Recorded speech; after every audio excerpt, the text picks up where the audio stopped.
Question question number 21। Question में आपको 21 में टू एलिमेंट्स दिए गए हैं। टू एलिमेंट्स कौन से दिए, एक एलिमेंट ए है और बी है।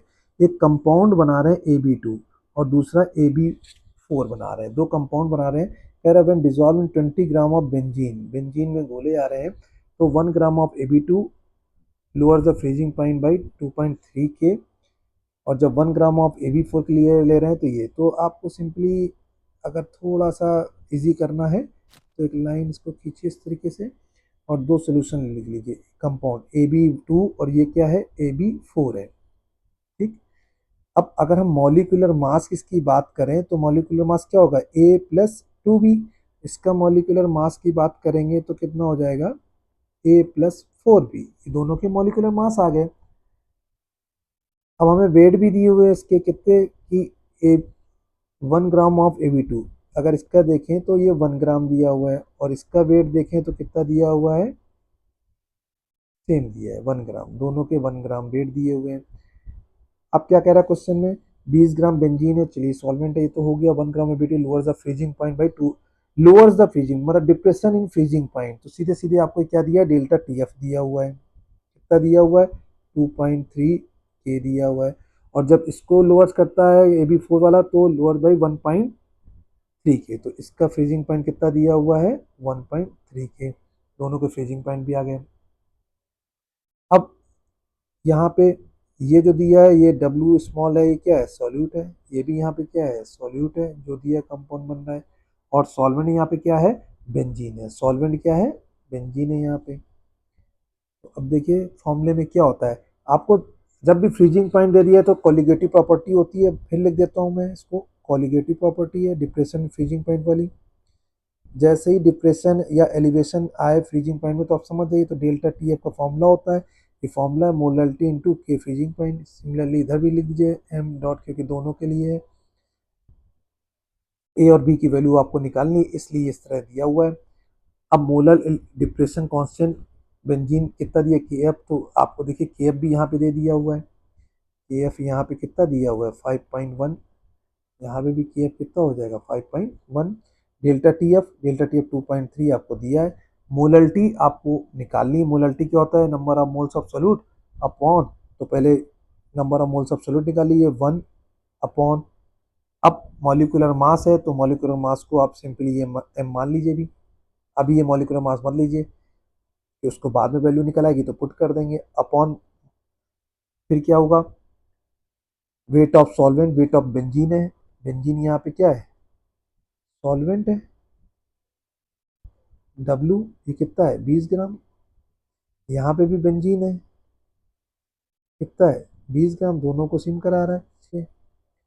तो जब इसके m की वैल्यू निकालेंगे तो कुछ 110.87 आएगी। अगर आपको शॉर्ट में करना है, आंसर बिल्कुल मैच कराएंगे तो आपको 110.87 से निकालना है, लेकिन अगर सॉल्व करना है इसको तो ऐसे निकाल सकते हैं। इसलिए एनसीईआरटी में जो क्वेश्चन दिए होते हैं उसमें आपको कॉन्सेप्ट बहुत ज़्यादा समझनी होती है। बाकी न्यूमेरिकल वैल्यू आपकी चेंज हो सकती है एग्जाम में, वो चेंज कर सकते हैं। सिमिलरली यहाँ पे भी अब डेल्टा TF रखेंगे, delta TF equal to m into KF। के अब यहाँ पे बेंजीन का दिया हुआ था, मोलर डिप्रेशन कांस्टेंट दिया था, ये देखिए दिया है मोलर डिप्रेशन कांस्टेंट। इसके लिए मोलर होता है, मोलर दिया है, मोलर है वो। अब यहाँ पे क्या हो जाएगा, 1.3 दिया हुआ है, वैल्यू जो दी हुई रख देते हैं, 5.1 KF हो गया इंटू मोलरिटी कितना हो जाएगा, आपकी मोलरिटी 1 ग्राम दिया हुआ है, मॉलिकुलर वेट से डिवाइड कर देंगे, नंबर ऑफ मोल्स हो गए ये आपके, upon total weight of the solvent. Benzene 20 है, इसको 1000 से डिवाइड करेंगे ऊपर आ जाएगा। तो यहाँ पे जब इसको सॉल्व करेंगे तो यहाँ पे m की वैल्यू, देखिए ये m की वैल्यू किसके लिए आ रही है, AB4 के लिए आ रही है। किसके लिए आ रही है, AB4 के लिए। और ये जो m की वैल्यू किसकी है, AB2 की। तो अगर लिखना चाहो तो ले लीजिए, ये AB4 के लिए है और ये AB2 के लिए m है। m को सॉल्व करेंगे तो कितना आ रहा है, 196 आ रहा है। मैंने यहाँ पे राउंड फिगर में कर दिया समझाने के लिए आपको, आप डेसिमल में करेंगे तो डेसिमल में निकल जाएगा। अब आपका देखिए यहाँ पे क्या दिया था, A+2B इक्वल टू 111 दिया था, और यहाँ पे A+4B इक्वल टू 196 आ गया। दो इक्वेशन बन गई, पहली इक्वेशन इससे बनी, दूसरी इक्वेशन इससे बनी। Now solve equation 1 and 2, equation 1 and 2 को सॉल्व करेंगे। कैसे करेंगे? a plus 2b is equal to 111 और ये हो जाएगा a plus 4b equal to 196। दोनों को सॉल्व करेंगे, a गया माइनस 2b इक्वल टू 5885 और ये कैसा है, नीचे माइनस का है, तो b इक्वल टू क्या हो जाएगा 85/2, 42.5 आ गया। 42.5 क्या आ गया? b की वैल्यू आ गई। अब b की वैल्यू आ गई, b की वैल्यू पुट कर दीजिए इक्वेशन 1 में। लिख देता हूँ, चलिए यहाँ पे मैं put the value of b in equation either first और टू। अगर फर्स्ट में रखते हैं तो फर्स्ट में रख दीजिए। तो यहाँ पे क्या हो जाएगा, a plus 2b equal to 111 है, b हमने कितना है 42.5, तो यहाँ पे कितना हो जाएगा a plus 2 into 42.5 is equal to 111। a equal to क्या हो जाएगा 111 माइन, यहाँ 2 5 से 10, 585, तो इसको निकालेंगे तो कितना आ जाएगा 226 आ गया। अब आपके एनसीईआरटी के आंसर में हो सकता है डेसिमल में हो, तो चूंकि मैंने यहाँ पे राउंड फिगर में ले लिया था, आप इसको 110.87 से करेंगे तो आंसर सेम आ जाएगा। मैंने राउंड फिगर में लिया इसलिए तो आंसर आ गया। ए कितना आ गया यहाँ पे, ए दोनों की वैल्यू बतानी थी, ए की वैल्यू कितनी आ गई 26 आ गई और बी की कितनी आ गई 42.5 ये आ गई। ये आपका आंसर है। यही पूछ रहा था आपसे, 12 एलिमेंट्स ए बी है, तो आपको यहाँ बताना क्या था, देखिए एटॉमिक मास, मॉलिक्यूल्स में एटम कौन से थे, ए और बी थे। ए का एक एटम था, बी के दो में पहले वाले में थे, दूसरे में मॉलिक्यूलर मास में ए का एक एटम था और बी के 4 एटम थे। तो ये मॉलिक्यूलर मास ए और बी के निकाल दिए। ये आपका आंसर आ गया। Now move to next question, question number 22। 22 question number का सोल्यूशन, टेम्परेचर हमें दिया 300 के, कह रहा 36 gram of glucose present in a litre of its solution has an osmotic pressure 4.98 bar. If the osmotic pressure of the solution is 1.52 bar at the same temperature, what would be its concentration? तो आपको देखिए दो चीजें दिख रही हैं, तो concentration basically दिख रहा है एट 300 के, जो गिवन है पहले वो नोट कर लीजिए। आपको 36 ग्राम आपको किसके दिए हुए हैं, ऑफ ग्लूकोज के, ये सोल्यूट है आपका, ग्लूकोज का दिया हुआ है। कितने में दिए हैं, 1 लीटर, 1 लीटर ऑफ सोल्यूशन में दिया, 1 लीटर ऑफ सोल्यूशन में दिया है। ऑस्मोटिक प्रेशर, ऑस्मोटिक प्रेशर ये है, ऑस्मोटिक प्रेशर शॉर्ट में लिख दें, ऑस्मोटिक प्रेशर आपको कितना दिया हुआ है 4.98 बार, ये आपको दिया हुआ है। अब कंसंट्रेशन आपको दी हुई है या वाट वुड बी कंसंट्रेशन निकालनी है, तो हमको फॉर्मूला पता होता है P V equal to n R T. तो पी इक्वल टू क्या हो जाएगा n upon V R T, और ये एन अपॉन वी ही कंसंट्रेशन होता है। कंसंट्रेशन क्या होता है, मोल पर लीटर, जिसको हम बाद में मोलरिटी भी कभी कहते थे, तो यही कंसंट्रेशन है। तो पी इक्वल टू क्या हो जाएगा सी आर टी। ये क्वेश्चन एक बन गई आपकी। अब पी कितना दिया है आपको 4.98 equal to C into R T, ये क्वेश्चन एक है। सेकेंड क्वेश्चन अब देखिए क्या कह रहा है, प्रेशर कितना है 1.52 है, आपने कितना लिखा, जो फर्स्ट केस था आपका देखिए उसमें आपको क्या ग्लूकोज दिया हुआ है, उसका मास दिया हुआ है, तो वेट आप कितना दिया हुआ है देखिए 36 ग्राम, उसका मॉलिक्यूलर मास देखेंगे ग्लूकोज का कितना होता है 180 ग्राम पर मोल, तो नंबर ऑफ मोल क्या हो जाएंगे weight upon molecular mass 36 upon 180। तो अब हम यहाँ पे कंसंट्रेशन मोल पर लीटर लेंगे, और वॉल्यूम कितना है, यहाँ वॉल्यूम भी दिया हुआ है देखिए 1 लीटर, ये देखिए वॉल्यूम दिया है 1 लीटर दिया ये। तो यहाँ पे अब कंसंट्रेशन मोल पर लीटर होता है, तो मोल क्या है 36 अपॉन 180 और डिवाइडेड जब 1 से करेंगे तो 1 इंटू आर टी। ये क्वेश्चन पहले आ गई।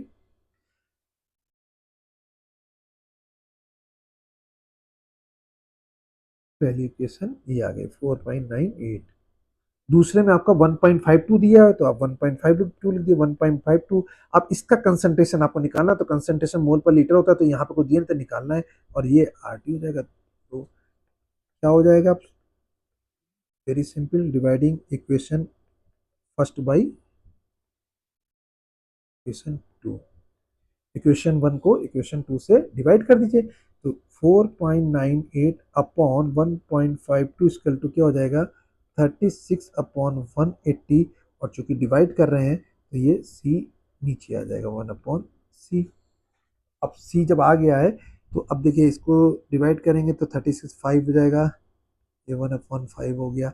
सिंपली सॉल्व करना है, c इक्वल टू कितना हो जाएगा, 1.52 अपॉन 4.98 इंटू 5, तो ये आ जाएगा 0.0610। तो यही आपका कंसंट्रेशन इतने मोल्स पर लीटर में आ जाएंगे। अगर पूछेगा तो 0.610 आपके मोल पर लीटर में आ गए, और इसी को भी हम आप क्या कहते हैं, मोलरिटी कहते हैं, कंसंट्रेशन मोलरिटी होता है। ये आपका आंसर है। ये भी एक कोलिगेटिव प्रॉपर्टी थी, आपको मैंने फॉर्मूले में बताया हुआ है अपने प्रीवियस वीडियो में। कोलिगेटिव प्रॉपर्टी होती है, ये 4 नंबर कोलिगेटिव प्रॉपर्टी होती है कौन सी, ऑस्मोटिक प्रेशर की। और जो ये लिखा है हमने, ये फॉर्मूला है।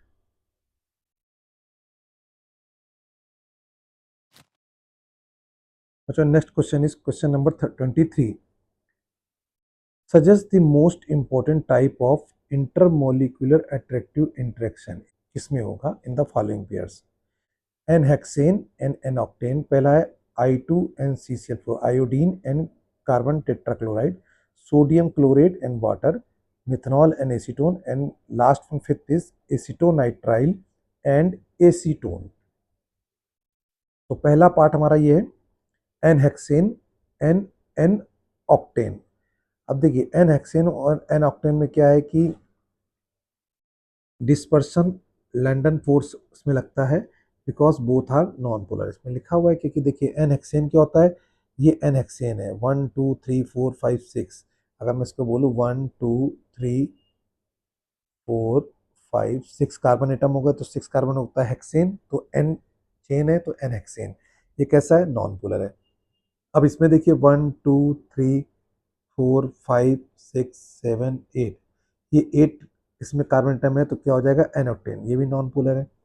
तो जो कि नॉन पोलर है तो इनके बीच में फोर्स बहुत वीक होगा, जिसको हम बोलते हैं dispersion London forces. Second is iodine and CCl4, iodine CCl4 है, ये I2 एंड CCl4, ये भी कैसे हैं, इनमें भी लंदन डिस्पर्शन फोर्स जो लगेगा उसको बोलेंगे डिस्पर्शन लंदन फोर्स। क्यों, क्योंकि ये नॉन पोलर ये दोनों भी हैं, क्योंकि आई आई बनता है, कोई चार्ज नहीं इसमें डेवलप हो रहा है, इसलिए नॉन पोलर है। अब तीसरा पार्ट आता है NaClO4 एंड वाटर। NaClO4 जो ब्रेक होता है, आयनों में डिसोसिएट होता है, वो Na प्लस और ClO4 माइनस में, ये आयनिक कंपाउंड होता है, तो इसलिए Na प्लस ClO4 माइनस में ब्रेक होता है। HOH जो आपका है, H और OH, ये कैसा है, पोलर होता है। अब देखिए पोलर है तो देखिए डाइपोल इसमें जनरेट हो रहा है, एक प्लस होता है और O की इलेक्ट्रोनेगेटिविटी ज़्यादा होती है हाइड्रोजन से, तो ये निगेटिव चार्ज, इस पे देखिए निगेटिव चार्ज आ गया, इस पे पॉजिटिव चार्ज हो गया, इसलिए पोलर है, लेकिन इनको डाइपोल बोलते हैं। तो इसमें लिखा भी है देखिए, आयन डाइपोल अट्रैक्शन, जो इंट्रैक्शन होता है, इंट्रैक्शन मतलब जो अट्रैक्ट कर रहे हैं, इंट्रैक्शन हो रहा है इनके बीच में, कैसा हो रहा है वो देखिए आयन डाइपोल। आयन डाइपोल क्यों है, क्योंकि आपका NaCl4 और वाटर है, तो NaCl4 में ये किस में टूट रहा है, आयनों में, और ये किस में टूट रहा है, पोलर कंपाउंड है H प्लस OH माइनस, तो आयन डाइपोल, इसको इसमें देखिए इसीलिए लिखा है ion dipole. Now dipole dipole interaction between methanol and acetone. Methanol में देखिए क्या होता है, CH3O minus partially negative charge आ जाता है, और इस पे हाइड्रोजन पे पार्सली पॉजिटिव चार्ज आ जाता है। तो देखिए यहाँ पे भी पोलर हो गया है, तो पोलर हो गया, और ये देखिए CH3CO में भी इलेक्ट्रोनिगेटिव ऑक्सीजन की कार्बन से ज़्यादा होती है, तो इस पर पार्सली निगेटिव चार्ज आ जाता है, और कार्बन पे पार्सली पॉजिटिव आता है, तो ये भी पोलर हो गया। तो ये इंट्रैक्शन कैसा होता है, डाइपोल डाइपोल। डाइपोल क्या होता है, एक में प्लस और एक में माइनस चार्ज, एक में प्लस और दूसरे में माइनस। फिफ्थ इज कि जो आपका इंट्रैक्शन है कैसा है, एसीटोनाइट्राइल CH3CN और दूसरा है एसीटोन CH3CO CH3। अब देखिए CH3CN में भी क्या होता है, एज कंपेयर टू कार्बन जो नाइट्रोजन पे होता है निगेटिव चार्ज जनरेट होता है और इस पे कार्बन में पॉजिटिव पार्सली पॉजिटिव आता है, तो ये भी देखिए पोलर हो गया। CH3CO में इलेक्ट्रोनिगेटिव फिर से ऑक्सीजन की कार्बन से ज़्यादा होती है, तो इस पे नेगेटिव चार्ज आ गया पार्सली, इस पे पार्सली पॉजिटिव आ गया, तो ये भी पोलर हो गया। अब चूंकि देखिए डाइपोल जो बन रहा है तो इसको इनको क्या बोलते हैं, डाइपोल डाइपोल इंटरेक्शन बोलते हैं। आई थिंक क्लियर है बच्चों आप लोग को ये पूरा। Now move to question number 24। Question number 24 में based on the solute solvent interaction, solute solvent interaction पे कह रहा है कि बेस बताना है, अरेंज द फॉलोइंग, आपको अरेंज करना ऑर्डर, इसको आपको डिस्क्राइब करना है in order of increasing solubility, solubility आपकी किसमें ज्यादा होती है, n n octane, and explain cyclohexane, KCl, CH3OH और CH3CN। ये हमारे पास चार हमारे पास कंपाउंड दिए हुए हैं, इनको बताना है कि ये बेसिकली सॉल्यूट है और इसकी सॉल्युबिलिटी एन ऑक्टेन में हमें बतानी है। अब देखिए the increasing order of solubility of the given compounds in an octane is, ये ऑर्डर आपका ये होगा, ये मैंने लिख दिया, KCl की सॉल्युबिलिटी सबसे कम होगी किसमें, एन ऑक्टेन में, देन CH3OH की, देन CH3CN, देन साइक्लोहेक्सेन। तो सबसे ज्यादा जो सॉल्युबिलिटी होगी तो मोस्ट सॉल्युबल कौन सा होगा आपका, साइक्लोहेक्सेन। उसके बाद आपका एसिटोनाइट्राइल, मिथाइल अल्कोहल और फिर KCl।